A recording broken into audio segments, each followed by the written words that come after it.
Okay, I need to tell you a story. Okay. I need to tell you a story. Okay. I was at a farmer's market. You know, I like to go to farmer's markets because sometimes there's fun stuff there.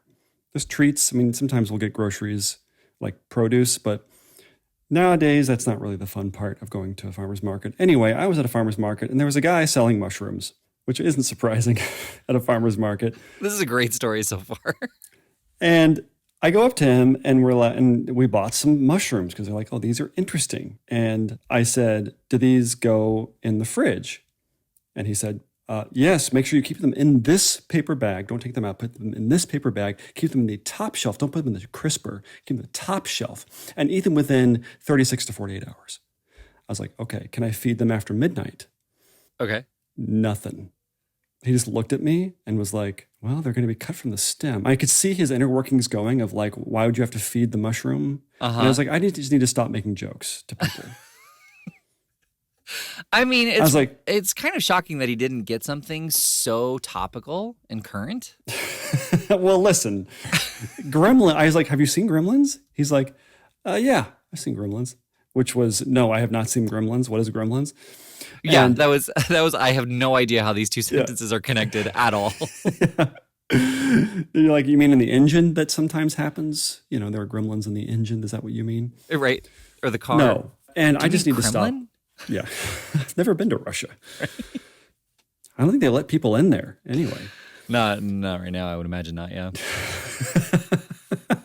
I don't know why I'd want to go there.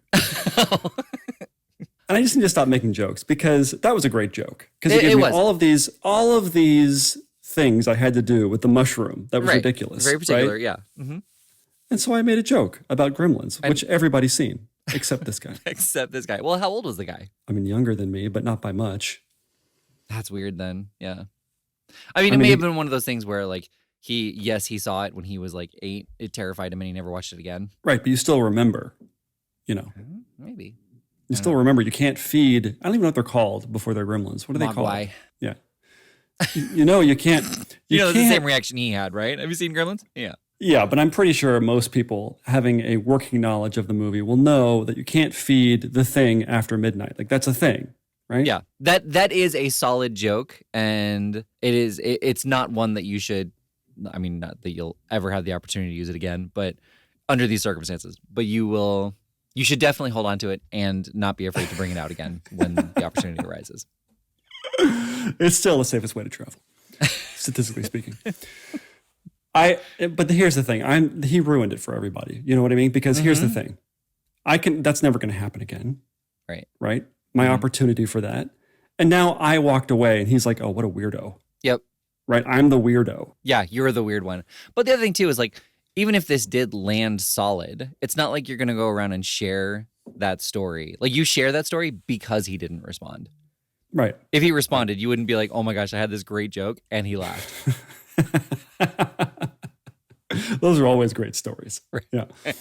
Yeah. Well, I just want to let you know that I'm retiring from making jokes in public, just so you know. Oh, just completely? Yeah, it's done. Wow.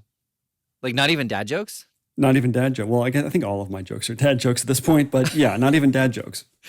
Just because you're a dad doesn't mean your jokes are dad jokes. That is not. No, I know, but it happens to be true for me. Right. I think I was making a lot of dad jokes before I was a dad anyway. Right. Okay, go. You start. No, you start. The person who does the voice always starts. Oh, okay. I feel like that's a new rule. You didn't know that? No. I mean, as you know, this is the Measure of an Episode, where it is our continuing mission to explore what makes Star Trek proper Star Trek, and not just another send-up. Like, that's really all I can think of for this episode. But I'm Jonathan. And I'm Paul. And the criteria by which we judge these episodes. Number 1, is there science fiction inherent to the plot? Number 2, is that science fiction unique or novel in some way? And number 3, is there a moral or ethical dilemma? I'm Paul. And I'm Jonathan. And do you have a voice to text blurb? This week, we watched Lower Deck Season 4, Episode 5, and Pathological Fallacies. A tree with Beto Kos on the Cerritos. So what's the word after Beto? Kos, K-O-S. It must be like someone in my, it's like a contact. Because K-O-S, capital K, is not a word. So right. So the actual blurb is a trio of betazoids cause chaos. So I wonder if it heard you like repeat those two words and it was like, all right, well, Yeah. that must be what he meant on the Cerritos. Yeah, so it didn't do a great job. But these things are so short, they're no fun anymore. Right? Yeah, these are really to the point. Yeah, boring. Was there They must be having like AI do it or something. Was there a B plot to this episode? I'm trying to remember. Definitely the Betazoid. Well, kind of with Boimler like wanting to see what was happening with security, but Oh yeah, that was a B plot. That's a B plot. all right. Yeah, not that matters anymore. That hasn't been a criteria in a very long time. No, I know, but yeah, I was just hundreds of episodes ago. But I was wondering. Yeah, we probably stopped at around our 63rd episode. You're right. So that was about 100 episodes ago. Nice, you worked it in Thanks. organically. Yeah, It's almost like somebody is now just not even reading the script, but having somebody tell them like what the episode is about. And they're like, oh yeah, and there was another story plot. And they're like, no, I don't care about that. well, in the blurb writer's defense, there's not much going on in this episode. This is true. If I'm honest. Yeah. This is definitely a mid-season episode. The last two, I mean, mathematically it is, and also the aesthetic is, because it just, I don't know, like these last two episodes haven't really been interesting. It's not dense. It's very much a filler episode where they have a singular problem and they are just kind of compounding on that. Yeah, I mean, the one thing I think that it's got going for it is, and this is true in the last couple of episodes, where the reference, I guess, and I'm not saying they're setting out to make a reference, but I think every episode in a way is pulling from previous Star Trek material to, Yes. To inform the plot. Well, this episode had a trifecta of it, but yeah. Well, my point is that they are doing these weird amalgams of references. It's not, for the most part, except when it's like the Voyager macrovirus or something like that. Right. It's more, that's a direct reference. But like, for example, the ring, is kind of an amalgam with the computer and everything from whichever episode that was. It wasn't a direct thing. Like there wasn't a ring in Star Trek. There wasn't a computer that was 11 million years old. And this one too. God, what the hell's wrong with me? This one too, where there's no real episode where this specific thing happens to the crew, but there are many episodes where the crew suffers from some sort of collective problem, right? Like the Naked Now. There's one in Voyager that I can't remember where everybody kind of starts hallucinating or something like that. I can't remember which one it was, but this is like a familiar thing. And same thing here, like, or like the game in Next Gen, it's all kind of the same situation, just a different problem. So kind of. I mean, so this episode was definitely dealing with the trope of couriering ambassadors from point A to point B. But then it was dealing with the Loaxana fever that the fever that Loaxana had in whatever the episode was, but Gratitude Day. Right. Yeah. And then the issue, I mean, Mariner said it, but the issue was what Sarek had when he had to do some kind of diplomatic Mission? trip. But yeah, I didn't want to use mission. Like that just seemed, maybe that's right. Precise. But accurate.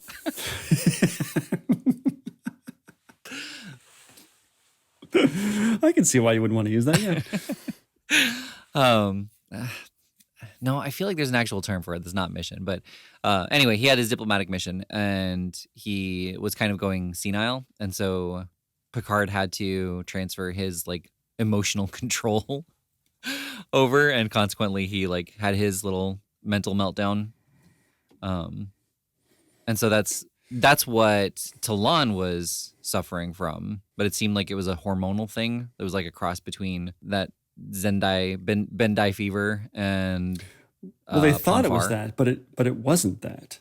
They thought it was something happening, but it was the Vulcan kind of emanating psychic waves, making everybody's, I guess, Right. on the surface, emotional shit happening with them on the surface bubble over. That's what I took it to be. That it wasn't that they actually had that disease that. Right, they didn't, yeah. Yeah, like everybody was just sort of put over the edge in terms of what their current emotional crisis was. Yeah, but how powerful did Talon have to be to have it still impacting everybody until she got her emotions under control. See, that's the thing, is that I was doing the Wi-Fi signal math too. It was like, well, how Right. does this be happening all over the ship? Yeah. And, Well, because it had to be, because the moment she got under control, everybody else did. Well, the thing is that there's the sci-fi, right? There's the science fiction. How do you explore how wide her effect can be all over the ship?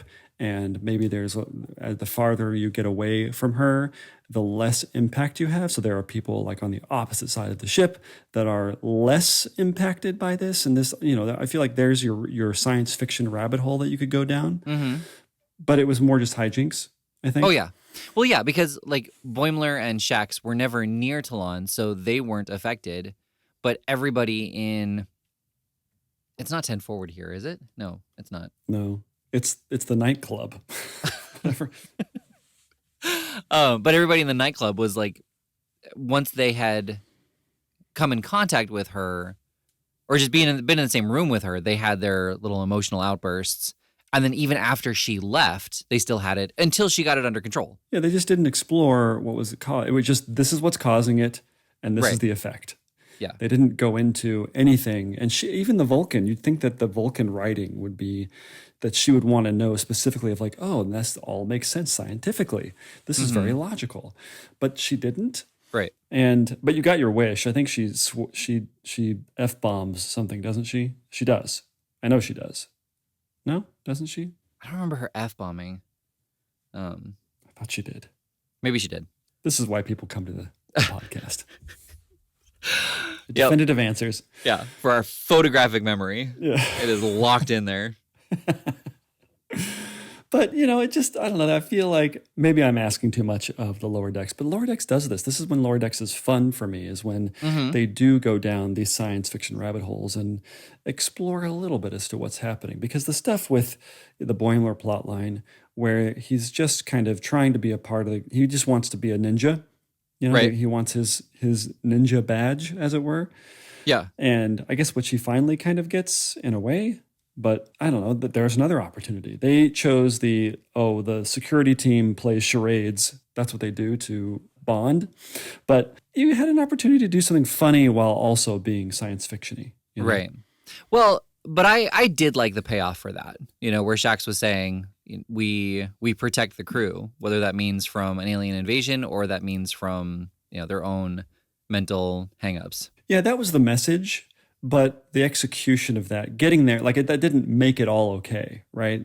Because were you interested in that plot line as it was unfolding? Kind of. Like I wasn't interested in the plot line, but I was interested in the moments.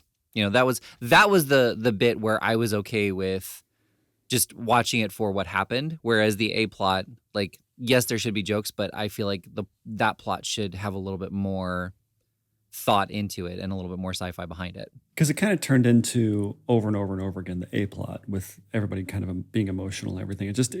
What else happened besides that, where everybody became emotional? They didn't know why. Oh, we have to determine if it was the Betazoids. It must be them. Oh, they're part of some secret Betazoid team, but it's not them. And it felt kind of watered down to me. Or just over and over and over again, Right. It was the same situation over and over with Freeman saying, no, it has to be you. And they're like, it's not us, and then we cut to a new setting. And she's like, it has to be you. And they're like, it's not us. Well, how did the Betazoids not pick up on some sort of outside psychic influence? Mm-hmm. How would they, did they explain that? It No. seems like something that at least one of them would be attuned to. It's like, hey, there's something going on. Something's not right. I think he's lying. He's not being honest. Even just to be consistent with that, even like once Talon had her emotions under control, the Betazoids could also have calmed down and not been so aggressively trying to take over the bridge. Yeah, or maybe that was the reason for it. Was that the reason for it? Were they also under the influence of Talon's psychic? No, because once everybody was mentally sound, they went in and, took care of the Betazoids handily. Yeah, you're right. And yes, she was as Vulcan as a mother. That's what it was. That's right. See, you got what you wanted. Yep. You got it. Yeah.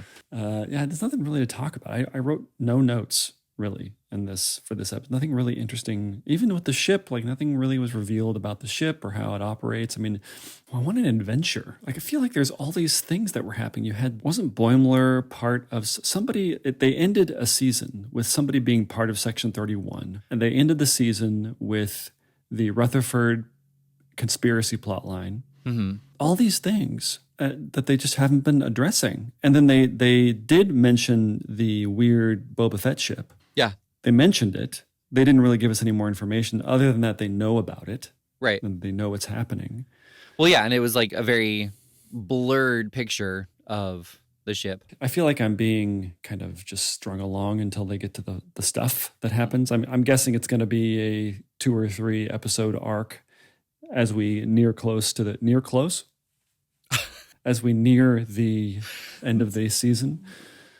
But I feel like I'm not out of line for asking for these things from a Star Trek television show, right? Otherwise, it doesn't matter. Like, what if you're only going to have them wearing the uniforms and driving the ships, but everything that happens on them is just hijinks? And I mean, I have this complaint all the time about Lower Decks, but why have it be Star Trek? Mm-hmm. You know, like, well, I feel like who's it for?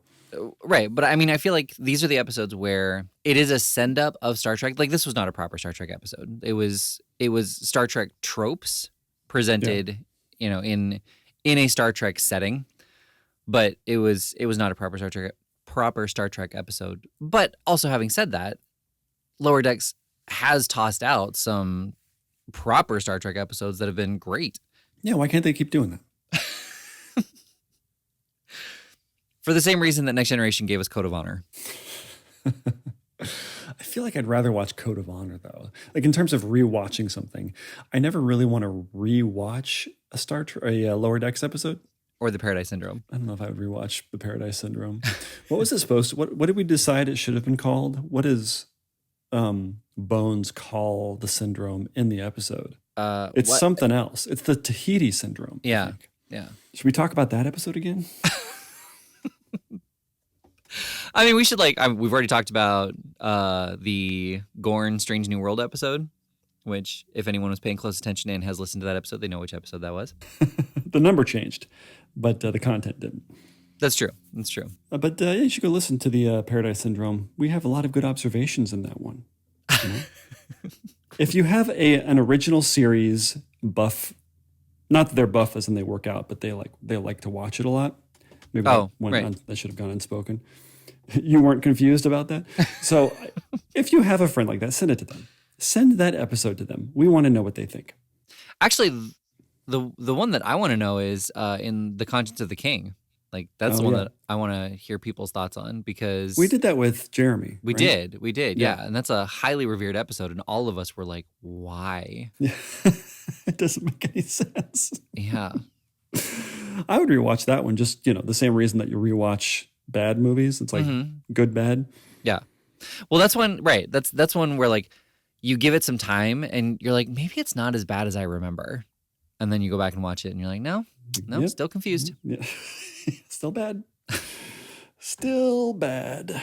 But well, I have nothing else to say about this. Oh, right? This episode. Yeah. Like, I enjoy Lower Decks regardless. I don't think there's been an episode that I haven't enjoyed and would not mind watching again, but not a proper Star Trek episode. And not really enjoyable. I mean, I guess not it for was you? funny. Okay. It was funny at times. I mean, it just wasn't, I don't know, it slaps my balls, To coin the French phrase. Well, I didn't coin it, but I used it. Sorry, yeah. I wish I'd coined slap my balls. It slaps my balls. And I still am waiting for the French, the French translation of that. Right. I thought you forgot. I will have it for you next time. You hoped I forgot. I remember everything. Right, with that steel trap of a brain. Everything. Yep, everything. All right, well, what do you want to do? Do you want to keep talking about this again? Or should we talk? Oh, we should talk about the Paradise Syndrome some more. Yeah. All right, no, just a suggestion. Just be a dick about it. Well, I thought you had something to say, so I was waiting for you to start. You should No. do not say, "Oh, we should talk about this." You start. Well, our episode isn't long enough yet, so I thought I would, inspire you to say something that you had forgotten. No, yeah, I should start writing it down, and we can have like a debrief at the end, where it's just the scattered thoughts that we didn't say in our previous episodes. So you can program, you can put your voice into Google now, and it will create a model of your voice, and so you can type a sentence in, and it will say it back to you like you, and it's pretty good. I don't know if you've heard. No, this I haven't, before. but okay. So you could just email me questions and I'll answer them, and we could just type it out. It'll take like 15 minutes. Then it'll come out edited. You know what I mean? Yeah. Yeah. This would work great if AOL chat was still a thing. I like the idea that I make a joke and I just hear whoop. Your response coming in. Great. Well, what would be great about that is you make the joke and I respond, lol. Sounds riveting. Right. Riveting podcast. Or I try to, asterisk laughter, asterisk. Well, okay. So this was, it was a disappointment for me. You said you laughed at the episode though, right? I said I funny. enjoyed It was the funny episode. at times. Yeah. Oh, you didn't laugh at it? Yeah. I mean, I don't know. Yes, I did laugh. I laughed a couple times, but none of it was like laugh out loud hysterical and through the whole thing, but there were definitely moments. I feel like the laughs are they're trying to make the laughs come at the expense of the plot. It seems like they're just like, oh, what's a rough setting we can put them in to let hijinks take over because it'll be fun. Right. And I feel like that's not a recipe. I don't know, just as long as you're writing a script, why don't you put the stuff in, that could be Star Trek-y. Well, yeah, it almost seems like they have the plot idea, and if they can't come up with more substance to it, instead of setting it off to the side for a later episode, they just pad it with jokes. Yeah, I mean, I'm okay with the references. I'm okay with them. I'm not saying it's bad. Right. I actually enjoy it. Like, it's fun. It's fun to see sort of a layman's, it's not layman's, but how everybody knows what Voyager is, but they all they don't look at it with reverence as everybody in the Star Trek universe probably should. They're like, oh, it's Voyager. They're heroes. They look at it as like, oh, that's weird. Voyager's kooky. And they have macrovirus. You know what I mean? Like, it's just sort of this layman's Wait, sorry, the audience or outlook. the Star Trek universe? The audience. Okay. Okay. But also Lower Decks, they're kind of like they're the outcasts of the Star Trek universe in a way. And so they look at it kind of in the same way that the audience does. Mm-hmm. They're like stand-in for the audience in the Star Trek universe. And it's fun. Like, I like that part of it. That's what makes the show good. It just feels like they're not quite doing that anymore, or at least for the past 3 episodes, maybe. I don't think that this is the direction Lower Decks is going. I think that they're kind of spinning their wheels, waiting to move the plot forward with the ship. And in the meantime, they've got these filler episodes, which are just kind of winks to the audience, winks to Star Trek. And it's just, hey, why don't you come along for this ride? Right. It's kind of fun. Well, hopefully Lower Deck Season 4, Episode 6 will be better. Yeah. And I do not know what it's called. It is called... By the way, empathological, not a word. That's the name of the episode title, Empathological Fallacies. Yes, but there are logical fallacies and there are pathological fallacies. Yeah. I found out neither of which is empathical. Right. But pathological fallacy actually does connect to the episode because it's about having preconceived notions about a group based on an individual. Right. I mean, yeah, it's a I guess a pun. Is it a pun or is it just making up a word? I can't tell. It's a punmento. Oh, nice. That's a thing. You just made a thing. When you thought Sherlock Holmes was a good name for home security, right? And then you looked it up. I bet you if you looked up punmanteau, you wouldn't get any hits. Maybe, yeah. My favorite word though is lexiconnoisseur, which is someone who knows what that is. I like it. Is it one word? Yeah. Okay. That's another portmanteau. So the episode is called The Cerritos Visits the Ferengi Homeworld. Okay. So there's probably 2 or 3 or 4 or 5, 6, 7 other plot lines going on, but that's right. It's like they have a Twitter level character count now in the pun field. And Yeah. So they're like, what? Strange New Worlds does not do that. No. Maybe all of the, all the money went into the into the Strange New World pun. Why do I keep calling it a pun field? It's the blurb field. I guess they're both funny words. All right. Well, let's murder this episode. All right. Well, I've been Jonathan. And I've been Paul. And this has been The Measure of an Episode. But you already knew that. Is that Odo?